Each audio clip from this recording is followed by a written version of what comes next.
Chapter 15. It was in the second year of Okonkwo's exile that his friend, Abirika, came to visit him. He brought with him 2 young men, each of them carrying a heavy bag on his head. Okonkwo helped them put down their loads. It was clear that the bags were full of cowries. Okonkwo was very happy to receive his friend. His wives and children were very happy too, and so were his cousins and their wives when he sent for them and told them who his guest was. "You must take him to salute our father," said one of the cousins. "Yes," replied Okonkwo. "We are going directly." But before they went he whispered something to his first wife. She nodded, and soon the children were chasing one of their cocks.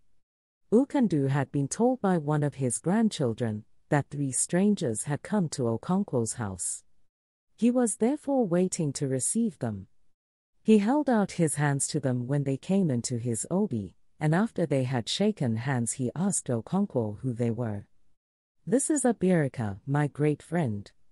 I have already spoken to you about him."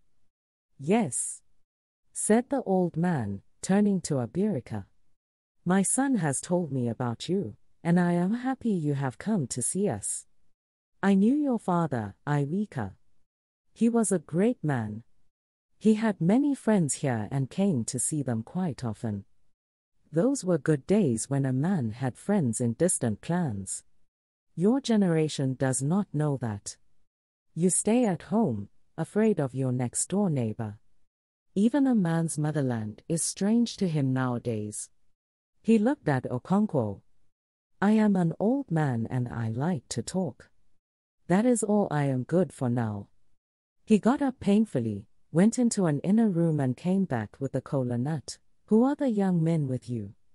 he asked as he sat down again on his goatskin. Okonkwo told him. "Ah," he said. "Welcome, my sons."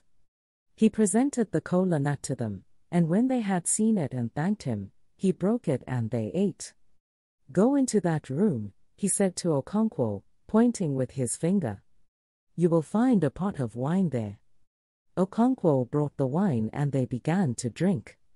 It was a day old and very strong. "Yes," said Ukandu after a long silence. "People traveled more in those days. There is not a single clan in these parts that I do not know very well.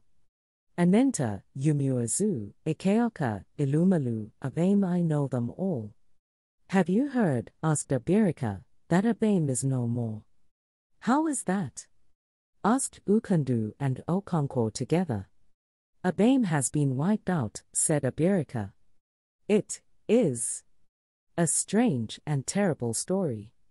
If I had not seen the few survivors with my own eyes and heard their story with my own ears, I would not have believed. Was it not on an Eid day that they fled into Umuofia?" He asked his 2 companions, and they nodded their heads.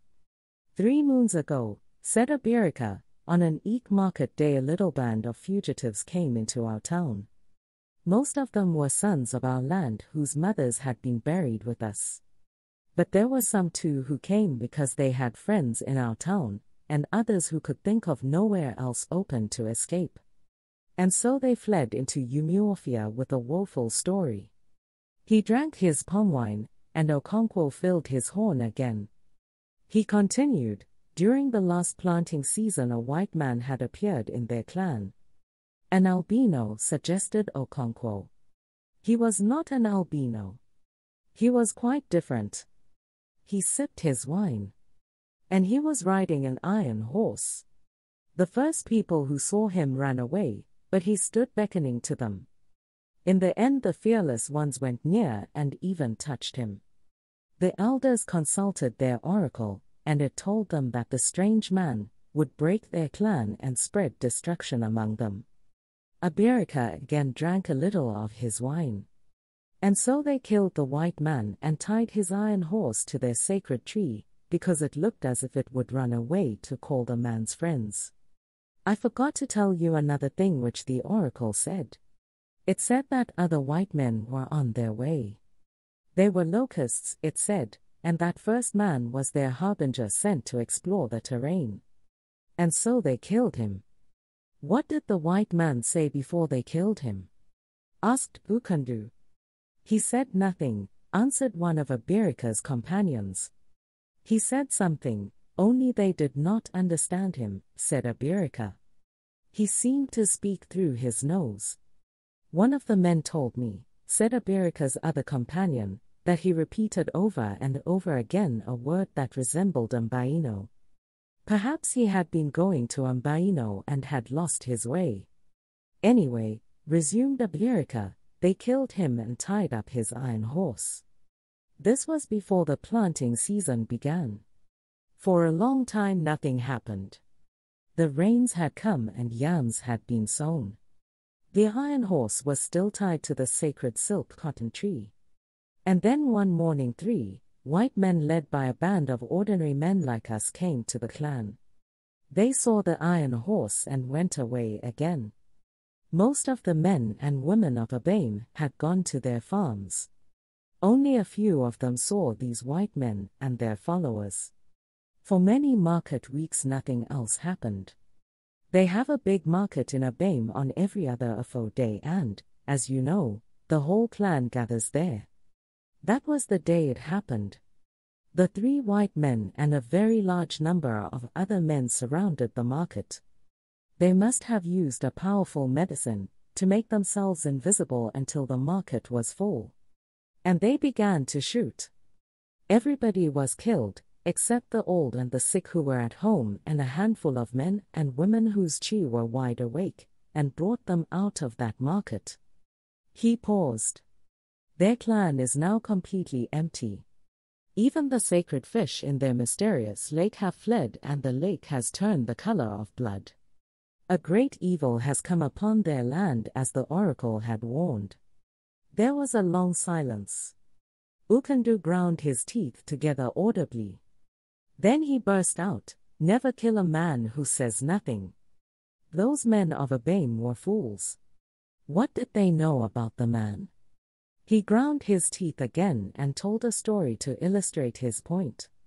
Mother Kite once sent her daughter to bring food. She went and brought back a duckling.